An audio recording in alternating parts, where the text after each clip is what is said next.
음. 지윤이는 이 책을 얼마나 읽었나? 저 그 반까지 다 못 읽었던 것 같은데 잘 모르겠어요. 그래, 그러면 읽은 작품 위주로 한번 해보자. 일단 나카지마 아츠시라고 하는 일본 작가의 산월기라는 작품을 이제 할 텐데 이게 단편집이니까 산월기라고 하는 이징이란 사람이 호랑이로 변하는 시인이 호랑이가 된 이야기가 이제 산월기인데 이 작품 이외에도 여러 주요 작품들이 수록이 돼 있는 뭐 일종의 나카지마 아츠시 단편집이라고 봐야겠죠.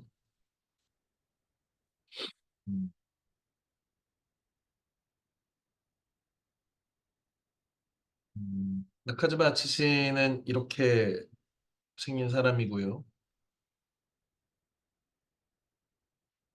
음, 1909년 5월 5일 생인데 어, 양력이 좀 특이하죠. 1920년에 우리가 1920년이면 1919년이 3.1 운동이 있었던 해니까 3.1 운동 다음 해에 조선으로 왔어. 일제강점기 때 일본인이 조선으로 이사를 한 거지. 지금의 용산 소학교, 그다음에 경성중학교, 지금의 서울고등학교래.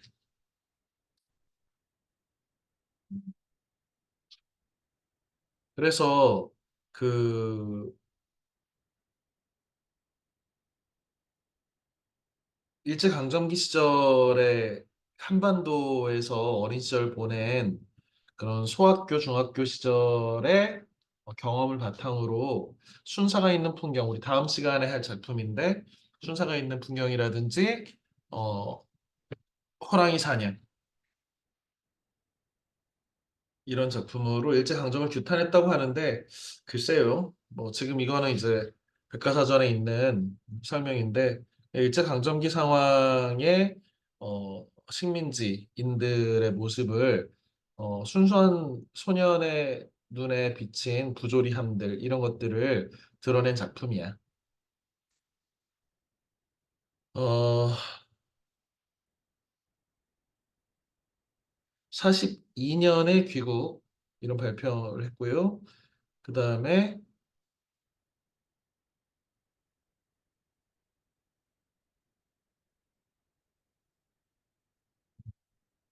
그래서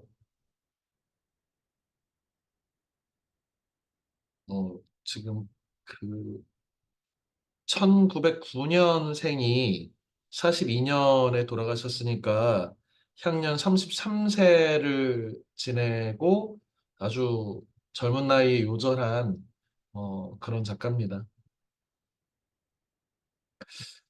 선생님은 아주 좋아하는 작가인데 좋아하는 일본 작가들 다자요 사무라든지 혹은 나카즈마 아츠시라든지 이런 그 일제강점기 시절의 작가들이 아주 뛰어난 문학성을 보이는데 안타깝게도 이런 사람들이 일찍 그 세상을 떠서 오히려 어떤 요절한 천재 같은 이미지를 우리한테 더 주는 것 같기도 해. 음, 어, 그 일본 애니메이션 중에 문호 스트레이독스라고 하는 애니메이션이 있대. 선생님도 이런 보지는 않았는데 이런 애니메이션이 있다는 것은 전부 다 알고는 있었어. 여기에 주인공이 캐릭터가 다자이 오사무라고 하는 일본의 인간 실격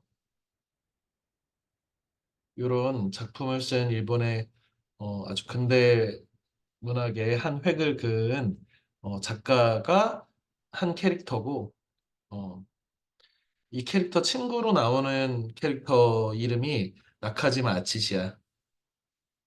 그냥 뭐 이렇게 함정처럼 무슨 사건을 해결하고 그런 애니메이션 같아. 선생님 보지 않아가지고 잘 모르겠는데. 그런데 이 나카지마 아츠시의 캐릭터가 이렇게 호랑이를 데리고 다니는 그런 캐릭터인가 봐. 어, 왜 이런 것들이 가능하냐면, 어,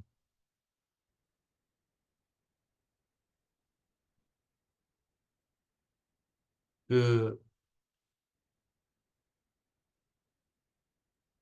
나카즈마 아츠시가 산월기라고 하는 작품이 대표작이고, 산월기가 이징이라고 하는 당나라의 시인이 이 호랑이로 변신하는 호랑이가 돼버린 내용이잖아.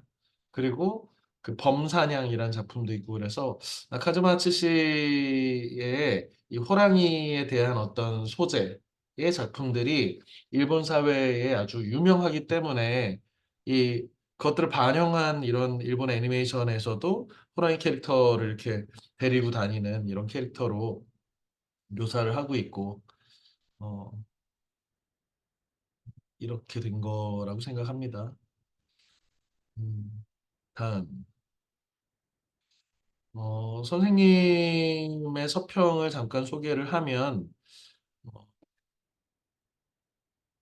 개인적으로는 선생님은 이 나카지마 아츠시의 소설을 아주 오랜 그 한 20년 전부터 그래도 몇 년 간격으로 꾸준히 이렇게 읽고 있는데, 그 이번에 읽은 이 문해출판사 버전은 좀 이렇게 어, 그동안 못 읽었던 작품들이 더 많이 수록이 돼 있어. 그래서 이 기회에 그 한국의 나카즈마 아츠시 전집이 번역이 돼 있더라. 그래서 다음은 나카즈마 아츠시 작가의 전집을 좀 읽어볼 생각입니다. 음, 이 부분은 이제 다음 시간에 우리 설명할 범사냥 같은 거여서 어, 좀 인상 깊었다고 요약을 해놨고요. 음, 여태까지 읽었던 오늘 이제 소개할 작품들 산월기라든지 이런 작품들은 뭐 이릉이라든지 제자라든지 이런 작품들은 여러 차례 읽어서 이번 읽으면서는 그냥 이렇게 좀 그래 역시 잘 썼다라고 하는 정도고 사실 몰랐던 이런 작품들 다음 시간에 주로 소개할 영화나 우인이나 요분록 문자와 호빙 이런 작품들은 어 중국 고담을 이제 형식을 빌린 이전의 제자 일흥, 뭐 산월기 이런 작품들의 연장선에 있는 작품이고, 음, 물론 그 지금 앞에 산월기라든지 일흥이나 제자에 비해서는 조금 그 선생님 개인적으로 좀 모자르는 작품이라고 생각이 들지만 어쨌든 중국의 고사 유명한 고사를 이렇게 소설화하면서 그 소설 중국 역사에 있는 인물들의 어떤 숨결을 되살려낸다고 할까? 아니면 제국주의 시대의 지식인이 어, 그 어떤 폭력과 야만의 시대를 이런 그 다이렉트로 비판하는 것이 아니라 이런 중국의 고사나 중국의 고담을 인용하는 것처럼 하면서 그 등장인물의 말을 통해서 자신이 하고자 하는 말들을 우회적으로 한다고 선생님은 좀 생각을 하거든. 그래서 영어라든지 우인, 요문동, 문자, 호빙 이런 작품들도 좋았습니다. 특히 그 요 범사냥 순사가 있는 풍경 풀장 옆에서는 다음 주에 우리가 이제 다룰 작품들인데, 어, 이 작품들은 꼭 그 한번 읽어보기 바랍니다.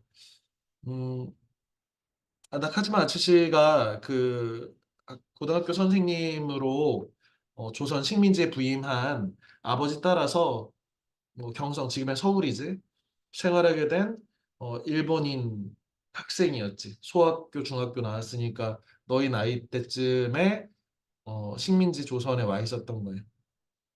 그러니까 어떤 일본 제국주의에도 물들지 않고 그렇다고 어떤 뭐 고차원적인 제국주의나 식민지의 현실이나 이런 것에 눈뜨지도 못했지만 그 지금 조선인들과 친구가 되고 조선인들과 같이 살면서 그러면서도 어 이질적으로 나는 일본 사람, 얘네들은 조선 식민지인들. 뭐 이런 관점? 선생님은 이런 것들이 어떻게 보면 우리가 생각하는 일제강점기가 우리 작가들의 시각에서만 이렇게 기술되면 대체로 일본에 대한 적개심이라든지 일본의 수탈이라든지 이런 것들을 중심으로 부조리에 대해서 중심으로 기술하는데 그런 시선이 아닌 일본인 소년이 본, 일본인 청소년이 본 일제강점기의 풍경은 어떠했을까? 이런 것들을 우리가 어, 경험할 수 있는 것도 나카지마 아치시가 이런 작품들, 범사냥이라든지 순사가 있는 풍경, 풀장 옆에서 특히 범사냥은 어, 정말 잘 쓴 작품이다라고 생각이 드는 감상을 했습니다. 한편으로는 그런데 이제 또 우리가 그 식민지 조선 사람의 후예잖아. 그러면서 뭐 특히 이제 풀장 옆에서라든지 이런 작품들을 보면 좀 그 식민지의 그 소녀들을 그리는 이런 시선이라든지 이런 것들이 아무래도 우리가 종군 위안부 문제라든지 일제의 만행들을 생각하지 않을 수는 없잖아. 뭐 소녀상이라든지 이런 것들이 떠오르면서 조금 불쾌한 점도 없지 않아 있었습니다. 경탄은 놀라운 탐식이라는 뜻이야. 범사냥하고 그래서 오늘 주로 할 이 산월기하고 범사냥은 둘 다 호랑이가 나타난다는 점에서 어, 되게 대응이 되는 작품으로 선생님은 개인적으로 읽었고 선생님이 아주 좋아하고 존경하는 시영복 선생이라고 하는 성공회대 교수님으로 지냈던 한신대가 성공회대가 성공회대였다.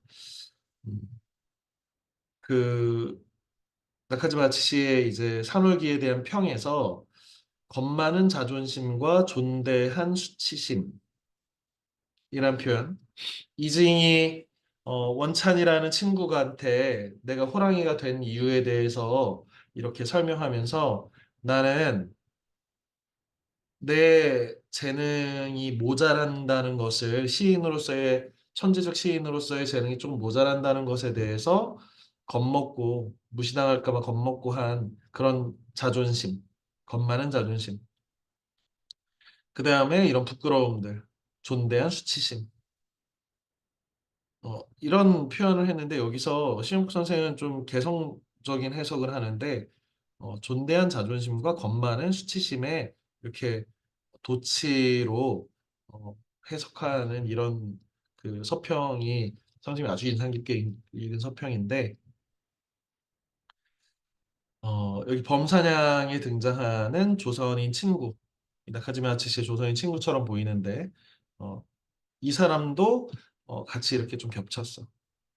사람의 마음의 본질을 열등감에서 찾은 이 아들러라고 하는 어, 심리학자의 아들러는 심리학자는 인간의 본성은 무엇이냐라고 하면 아들러가 볼 때는 열등감이래. 우리가 남들보다 뛰어나고자 하는 마음도 사실은 열등감에서 오는 것이고 우리가 그래서 열등감을 누구나 갖고 있는데 그 열등감의 크기도 사람마다 좀 다르고 그 열등감의 크기가 큰 사람들이 대단히 이제 큰 사회적 물의를 일으키는 사람이 되기도 하지만 위대한 영웅이 되기도 하고 이렇다라고 하는 이 생각을 심리학자 아들러가 얘기했는데 이 존대한 수치심과 어, 겁 많은 자존심이라는 말이 아들러의 이런 심리학 이론을 떠올리게 했습니다.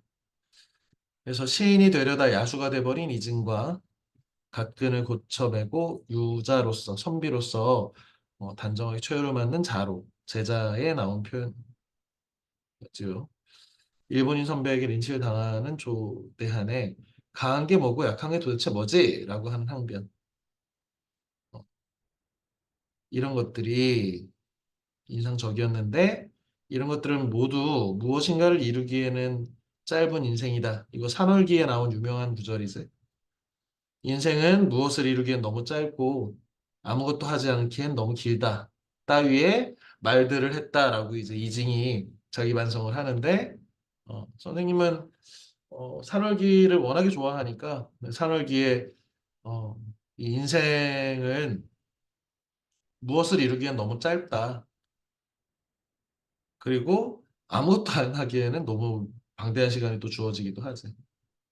그 사이에서 우리의 어, 인생의 좀 부조리라고 할까? 한계라고 할까? 인간의 이런 것들이 좀 느껴집니다. 너희 뭐 다민이나 지훈이 학생 같은 경우에는 어, 남은 인생이 막 길고 그리고 무엇을 막 이루기 위해서 지금 막 열심히 공부하는 시기니까 음, 인생이 짧은가라고 생각이 들 수도 있지만 어, 선생님 나이쯤 이제 인생을 이제 중반부 중년을 넘어가는 선생님 나이쯤 되면 인생이 뭘 이루기에는 굉장히 짧구나라는 생각을 일부 좀 하게 됩니다. 어, 정다민, 다민아, 음, 네, 네, 음, 네. 그래. 다민이는 이 책을 어디까지 읽었나? 제가 마지막 한 두 편 정도는 못 읽었습니다. 아, 산월기, 일흥, 제자, 영어, 명인정까지 읽었나? 네, 그쵸. 명인정 활 쏘는 사람 나오는 것까지 읽었나? 네, 근데 거기 한 중반까지 읽었어요. 아, 활 쏘는 사람이 활 배우러 선생님한테 활 배우러 간 데까지 들었겠구만. 읽었겠구만. 네. 음. 어, 그러면 그 명인전 앞에 산월기, 일흥, 제자 이 세 편 중에 혹은 뭐 명인전까지 가장 인상 깊은 작품은 뭡니까?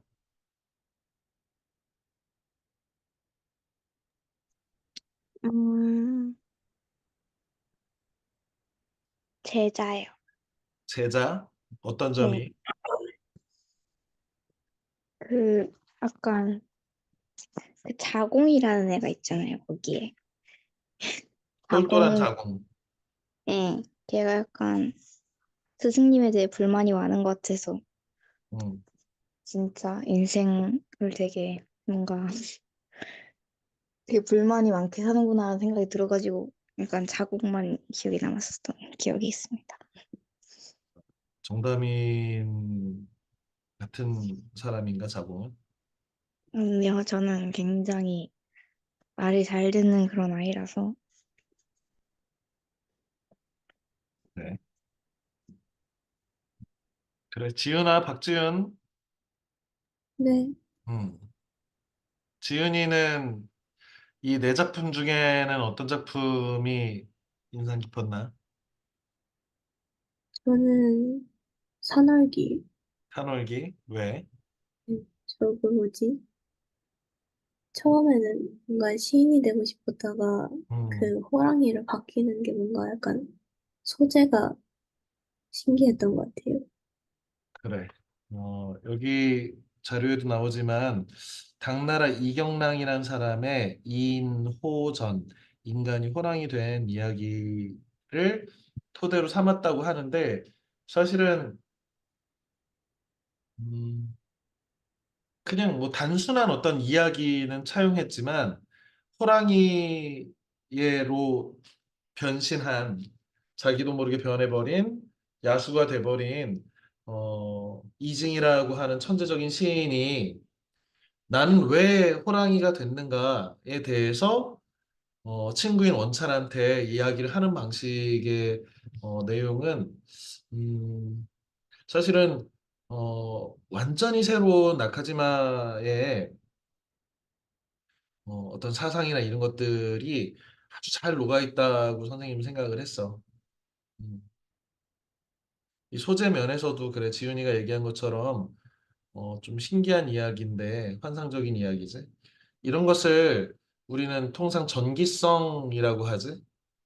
기한 일을 전한다 이런 뜻인데 기할 기자를 쓰는 기할 기자를 쓰는 거죠. 그런데 어쨌든 일단 산월기부터 얘기를 하면 어, 이징이라고 하는 사람은 되게 거만한 사람이야. 그지? 그래서 친구도 없어. 친구들하고 어울리지도 않아. 그런데 원찬이라는 친구는 높은 벼슬을 갖고 있는 사람이지. 이징이 처음에는 낮은 벼슬에 있다가 이것을 때려쳐 버린단 말이야. 왜? 나는 이런 대접 받을 사람 아니야, 이런 거지. 나는 이런 낮은 하급 장교로서, 하급 관리로서 지내기에는 난 너무 대단한 사람이야, 이렇게 생각을 하고 약간 거만하게 때려쳤는데 시로서는 성공을 못했지. 원찬이라는 친구가 나중에도 이 호랑이로 변한 이징이 자신이 아끼는 시들을 막 이야기했을 때 최상급의 시이기는 하지만 뭔가 모르게 어딘가 부족하다라는 생각들을 이제 얘기하는 장면이 있죠.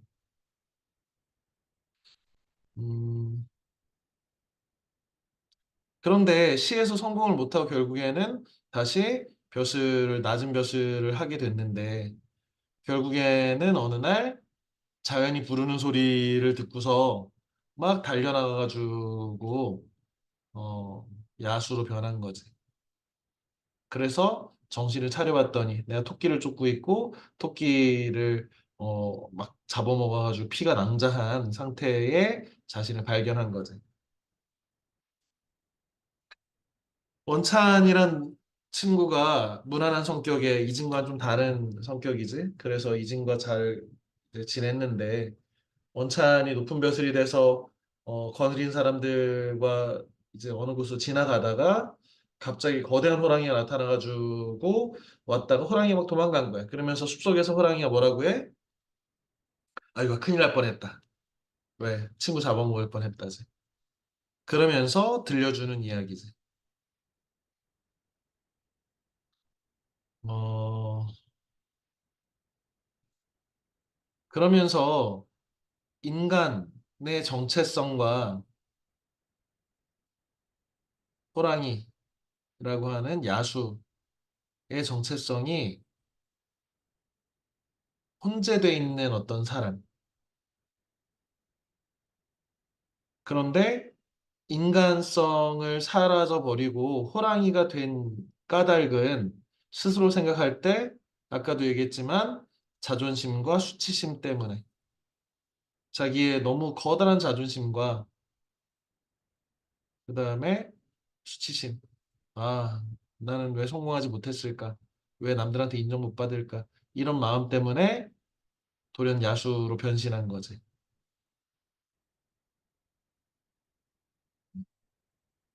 다미나,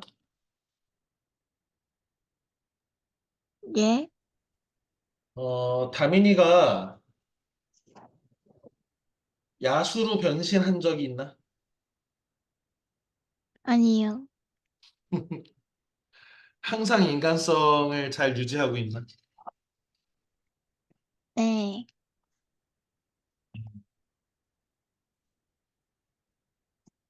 어, 오빠들하고 싸우잖아. 아니, 근데 그거는 오빠들이 자꾸 저한테 시비를 거니까 그래, 약간 시비를 걸면 기분이 어때? 나쁘죠. 나쁘죠. 빠기 쳐가지고 이성을 잃어본 적은 없나? 제가 응. 이승까지 잃어본 적은 없는 것 같습니다. 그래도 저는 오빠기 때문에. 지윤아, 네. 우리 지윤이는 이성을 잃어본 적이 있나? 아, 그 정도까지는 없는 것 같아요. 아, 그래? 선생님 볼 때도 우리 지윤이와 다민이는 이성을 잃을 것 같지는 않아. 선생님은 이성을 잃을 정도로 분노하거나 이성을 잃을 정도로 막 격한 감정들을 느꼈던 적이 꽤 되는 것 같아. 그리고 지금 이 작품에 나오는 이징처럼 한때는 굉장히 좋은 예술을 해보려고 노력을 하기도 하고 어떻게 하면 정말 어, 이 명성을 얻는 작가가 될까 이런 생각도 되게 꿈꿔본 적도 있거든. 그래서 작은 성공에 엄청 기뻐하기도 하고 어, 실패를 하면 아 나는 재능이 없나 봐 하고 너무 좌절하기도 하고 선생님은 이 산월기의 이징이 나오는 이런 것들 어, 이제 뭐 그 하급 장교 생활도 해보고 약간 굴욕적인 뭐 이런 경험들을 통해서 산월기의 이징이 호랑이가 된 이야기가 개인적으로 선생님한테는 되게 이렇게 오버랩 되거든 인생에서. 어떻게 보면 지금도 내가 생각하는 나라고 하는 것이 답답하고 못마땅스럽고 그럴 때 뭔가 도전하기도 하고 새로운 도전을 하기도 하고 그리고 평정심을 잃고 막 이 어떤 일들에 몰입하기도 하고 막 이렇잖아. 이런 것들이 여기서 진짜 선생님이 호랑이로 변하진 않겠지. 그런데 인간성, 자신을 잃어버리는 어, 자아를 상실하는 경험들이 없지 않아 있는 것 같아. 음. 그것이 어떻게 보면 지금 이 산월기가 우리한테 전해주는 얘기거든. 우리는 어떻게 해서 짐승이 되는가? 우리는 어떻게 해서 인간성을 잃는가? 나카지마 아츠시가 산월기를 쓰던 시절은 일제가 일본 제국주의가 전 세계를 상대로 패권적 전쟁을 치르던 시기고 일본뿐만이 아니라 우리가 아는 영국, 프랑스, 독일, 뭐 중국, 소련, 미국 뭐 할 것 없이 전 세계가 세계대전의 틈바구니에서 1, 2차 세계대전을 겪은 시기란 말이야. 나카지마 치씨는 선생님이 개인적으로 생각할 때 어,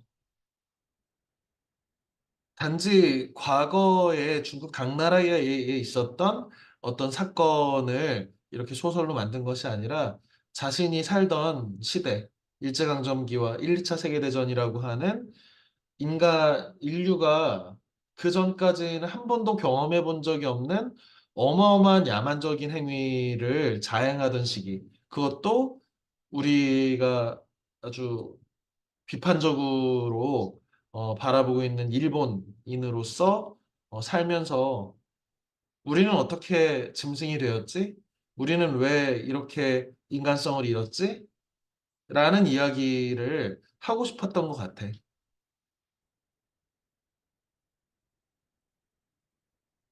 그게 자존심과 수치심의 문제가 아니겠는가.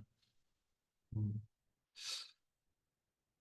선생님 개인적으로 이릉이란 작품을 아주 좋아하는데 선생님은 사마천의 사기, 특히 사기 중에 사기 열전을 아주 좋아하는데 지금 사마천이 어쩌다가 남자의 생식기를 잘리는 형벌인 궁형을 받았는지 그래서 그 궁형을 받은 사마천이 사기라는 어마어마한 역사서, 새로운 형식과 분량과 깊이와 이 세계 제일의 가장 인류가 만든 역사 중에 가장 위대한 역사서라고 일컬어지는 사기를 어떻게 쓰게 됐는가에 대한 이야기를 가지고 주로 이게 사마천의 사기열전 제일 마지막에 태사공 자서라고 하는 파트가 있는데 이 자기 자서전이야. 태사공은 역사가에 대한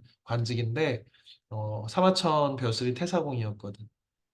태사공 자서에 나온 이릉이라고 하는 그 아주 뛰어난 그 이광이라는 그 장군의 가문의 손자로 태어나서 음, 그야말로 비운의 무장이지. 열심히 싸웠지만 중과부적으로 항복할 수밖에 없었고 항복했더니 한무제라고 하는 아주 폭력적인 군주가 그 가문을 다 몰살해버리고 이릉을 아무도 변호하지 않을 때 유일하게 사마천이 변호하다가 궁형이라고 하는 아주 치욕적인 형벌을 받게 되는 이런 이야기. 그래서 한나라를 배신하게 된 이릉. 그런데 배신을 하려고 할 때마다 내적 갈등이 생겨서 배신을 할 수도 없고 안 할 수도 없는 상태. 그리고 똑같이 흉노족한테 붙잡혀 갔지만 어, 이 소물한 사람이 나오지. 소물한 사람은 끝까지 그 귀순하지 않고 어, 명예롭게 한나라로 돌아오는 그런 소무라는 사람. 이른과 소무 그리고 그 중간에 서 있는 사마천. 이 세 사람의 실제 뭐 한무지까지 포함하면 혹은 뭐 흉노의 선우까지 포함하면 아주 입체적인 구조를 가지고 있는 이릉이란 작품이고 어, 이거는 이제 사마천의 사기 열전, 특히 사기와 사기 열전의 어떻게 보면 이 배경들 이런 상황에서 사마천이 사기를 썼구나라고 하는 것들을 우리가 잘 그 알 수 있게 해주는 그런 기능을 하는 소설이기도 하고 우리는 어떻게 살 것인가, 어떤 사람으로 살 것인가.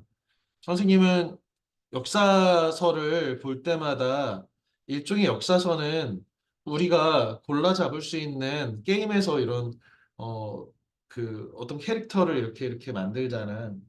그런데 나라고 하는 하나의 캐릭터를 만들려면 다른 캐릭터들은 어떻게 하고 있지를 좀 봐야 되잖아. 아, 그래서 요즘 그런 말 많이 쓰는데 정다민, 네, 너희 추구미라는 말 들어봤어? 네. 추구미가 뭔 뜻인지 설명해 줄래? 아니, 저도 제대로 설명할 수 없는데 약간 음, 내가 추구하는 음. 것 약간 이상적인 약간 그런 걸 죽음이라고 했던 것 같아요. 그지 요즘 신조어래. 추구미 정도는 써줘야 그 Z세대라고 하는데, 그 뭐 지향점, 이상적으로 바라보는 것, 좋아하는 것, 뭐 워너비, 워너비랑 많이 비슷하나? 아니면 롤모델 이런 말들 이게 선생님처럼 그 선생님 무슨 세대냐? 아무튼 MZ 세대가 아닌 선생님이 볼 때는 롤모델이라고 쓰면 되는 거 아니야? 워너비 혹은 뭐 좋아하는 것 이렇게 하면 되는데 꼭뭐 추금이라는 신조어를 써야 돼? 라고 생각하는데 어쨌든 사기로 돌아가면 사기의 열전에 나오는 방대한 어떤 인물의 군상들, 캐릭터들 아, 이런 사람도 있고 저런 사람도 있고 자객도 나오고 장군도 나오고 장사꾼도 나오고 어, 가혹한 어떤 홍미열전이라고 해서 가혹한 관리도 나오고 왕들도 나오고 황제도 나오고 이 수많은 캐릭터들을 통해서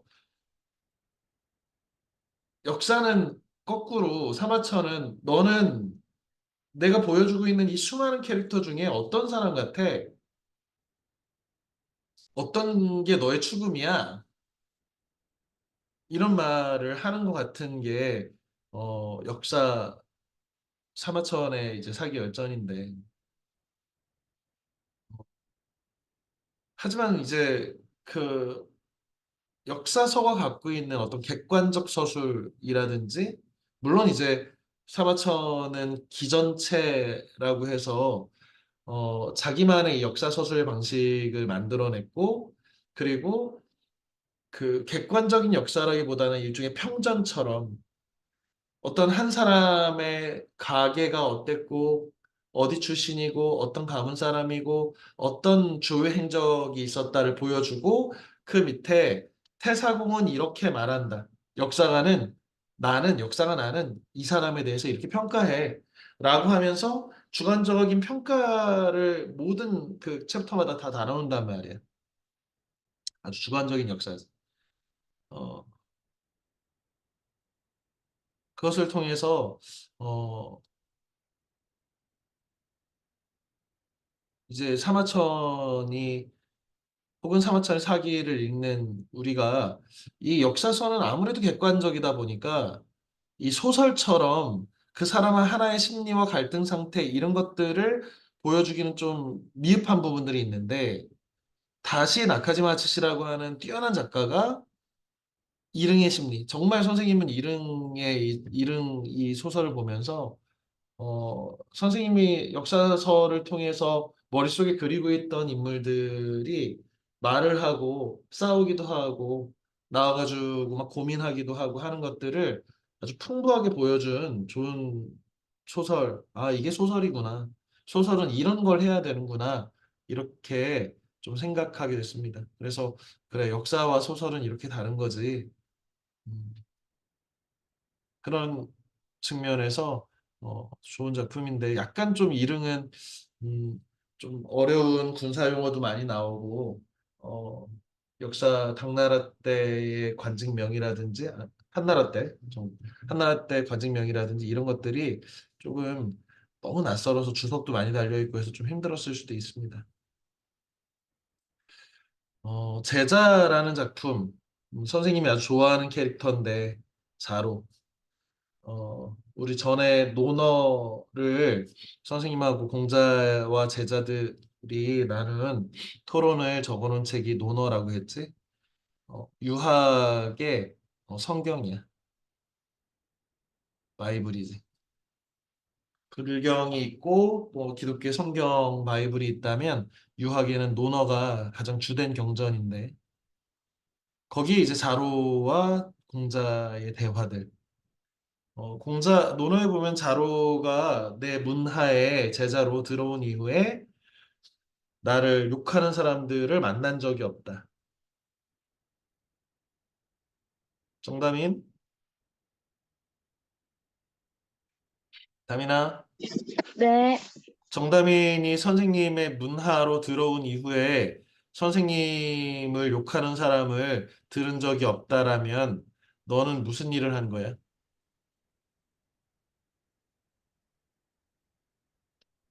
공자님이 이랬대. 자로가 내 문하로 들어왔다는 건 내 제자가 됐다는 얘기야. 내 제자가 된 이후에 남들이 나를 욕하는 소리를 한 번도 들어본 적이 없다. 자로가 뭔데? 자로는 뭘 했길래 그렇지? 음,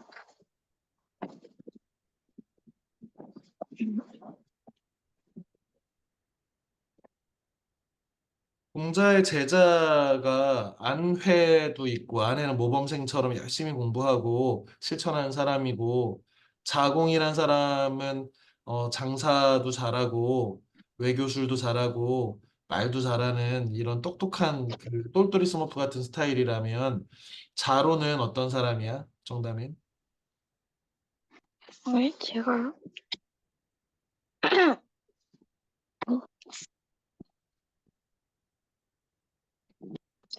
기억이 안 나네. 어. 자로는 원래 그냥 깡패 같은 사람이야. 깡패 같은 조폭 같은. 네. 그래서 자로가 공자님 문하로 들어와서 제자로 있으니까 공자 욕하는 사람들이 자로가 무서워가지고 공자님 욕을 못했던 거야. 두드려 팰까 봐. 그렇게 전, 천방지축으로 원래는 공자가 그 공자가 자로를 제자로 삼으려고 하니까 제자인 자로가 제자가 되기 전에는 막 그 골탕 먹이려고 하고 모욕 주려고 하고 했었단 말이야. 그러면서 공자가 자로의 진가를 알아주고 어, 사실 논어라는 이 그 공자의 말씀이 자로가 없었다면 공자를 선생님이 이렇게 좋아하지 않았을 거예요. 자로는 어떤 사람이냐면 공자가 뭐만 좀 잘못하면 공자님 이거 평소에 말씀하신 것과 다르잖아요. 이렇게 공자가 무슨 말만 하면 자꾸 반대를 한다든지 아니면 공자를 비판한다든지 그런 수제자인 거예요. 아주 다혈질이고 공자님이 어, 자로 같은 캐릭터는 별로 안 좋아하는 캐릭터야, 사실은. 그런데 이 자로가 등용이 돼서 어떤 나라의 왕을 지키는 보디가드 같은 역할을 하는 것으로 출세를 했는데 그 나라에서 자로가 있는 왕의 나라에서 구테타가 일어난단 말이야. 서울의 봄처럼. 그러니까 공자가 천리 밖에 있는 자로의 나라에 구테타가 일어났다는 얘기를 듣고서 뭐라고 했냐면 자로가 죽겠구나. 이런 말을 하지. 왜? 자로는 그런 사람인 것을 스승이 제자를 아는 거지. 자로는 자신의 목숨보다 의리를 더 중시하고 자로는 불의를 보면 참지 않는 사람이고 용감한 사람이니까 어, 저 자로가 있는 나라에 구테타가 일어나서 의롭지 않은 사람들이 왕을 시해하려고 할 때 그 보디가드인 자로가 도망가지 않겠구나. 그러면 죽겠구나. 공자가 제자를 제대로 안 거지. 그래서 실제로 자로가 어, 구테타를 막다가 중과부적에 적군은 엄청 많은데도 도망가지 않고 마지막까지 자리를 지키다가 죽는데 이 장면의 마지막 장면에 이제 날아온 화살에 이제 모자가 이게 벗겨졌는데 가끈을 다시 고쳐매면서 내 선생님 공자님께서 선비란 관을 똑바로 써야 한다라고 하셨다. 그래서 나는 관을 똑바로 써야 된다. 이러다가 죽었다는 거잖아. 어떻게 보면 낭만적이기도 하고 어떻게 보면 되게 어리석기도 한데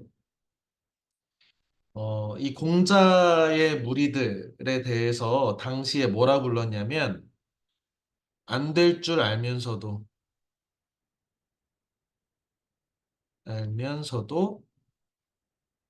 하려는 사람.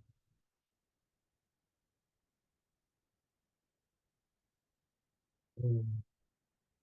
사람들이 비아냥거린 거지. 쟤네들 너무 이상적이어서 안 될 줄 알면서도 저걸 하는 사람들이야. 이렇게 얘기를 했다는 거예요. 그래서 우리가 아직도 공자와 공자의 제자들의 이야기를 이렇게 즐기는 거지. 좋아하는 거지. 배움이 있다고 생각하는 거지. 음, 명인전 같은 경우에는 이제 장자 열자에 나오는 재밌는 작품인데 팔의 명인, 어, 팔을 잘 쏘는 사람이 되려고 수련하는 사람의 이야기야. 그래서 선생님을 찾아갔더니 눈을 깜빡거리지 말래 이렇게. 그래서 눈을 안 깜빡거리고 거미를 이렇게 한 마리 다뤄놓고 계속 눈 안 깜빡거리고 본 거지. 그랬더니 거미가 방만해 보인다는 거잖아. 그리고 아내가 배트를 짜려고 페달을 계속 밟는데 이 페달 밑에 들어가가지고 눈을 안 깜빡거리는 연습을 하고 우리나라 그 양궁 국가대표 선수들 막 그 공동묘지 가가지고 활 쏘는 연습도 하고 그야말로 진짜 그 명궁 혹은 신궁이라고 불릴 정도의 대단한 그 활솜씨를 보여주는데 그 활솜씨를 연마한 명인에 대한 이야기지. 우리 다민이가 중간까지 읽은 내용까지는 수련하는 장면이고 이 명인이 어, 어마어마한 활솜씨를 가지게 됐는데 세계 제일의 궁수가 되려면 이 스승 나한테 이걸 가르쳐줘서 나 스승을 죽이지 않으면 제끼지 않으면 결국에는 내가 1인자가 못 되니까 스승한테 활을 쐈단 말이야. 했더니 스승도 같이 활을 쏴가지고 서로 막 활을 쏘다가 마지막 남은 스승이 화살은 떨어지고 화살을 쐈는데 스승이 이빨로 딱 그 날아가는 화살을 물어가지고 쌤쌤이 되면서 너는 나는 나보다 더 대단한 선생님이 있으니까 꼭 만나서 어, 그 사람한테 배워라. 더 이상 나는 가르칠 게 없다. 그랬더니 가서 봤더니 활 쏴봐라 그랬더니 이렇게 활 못 쏘는데 어, 날아가는 새한테 이렇게 새야 떨어져라 그랬더니 새가 뚝 떨어지더라는 거잖아. 활이 없는 활솜씨. 아무튼 그 사람한테 배워가지고 진정한 명인이 된 사람이 내려와서 활을 한 발도 쏘지 않았다는 거잖아. 큰 지혜는 마치 어리석은 것처럼 보인다라고 하는 노장 사상의 그런 사상이 담겨 있는 재밌는 소설입니다.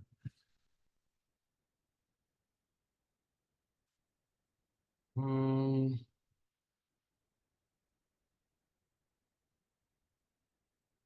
이게 너무 좀 어려운 것 같기도 하고요. 우리 1학년 친구들한테는 지금 이번 주 다음 주 2, 3학년 선배들이 다 시험이라 지금 그렇다고 우리 1학년도 한 2명은 더 있어야 될 것 같은데 3명 더 있어야 되잖아. 음. 아무튼 이번 주는 전체 반절을 읽어오기로 했고요. 그죠? 산월기 일흥 제자 영허 영어도 아주 재미있는 작품이었고요. 명인전, 우인, 소사람, 유분록, 나라를 망치는 경국지색에 대한 이야기지. 나라를 기울게 하는 아름다운 여인. 음, 다음은 문자화 호빙, 그 다음에 이 식민지 조선의 풍경, 그장 앞에서 해설까지 해서 잘 읽어오길 바랍니다. 다음 시간에 어, 나머지 문자부터 해서 선생님이 해설을 하겠습니다. 음, 소설이 좀 어려울 수도 있는데 그래도 너무 대충 읽어오는 상황으로 보입니다. 우리 지은이하고 다민이 내용은 정확하게 꼼꼼히 잘 읽어와야 선생님하고 얘기를 하지. 아무튼 늦은 시간까지 고생했고요. 오늘 수업은 여기서 마치겠습니다. 고생했습니다. 빠이. 안녕. 안녕히 계세요. 그래.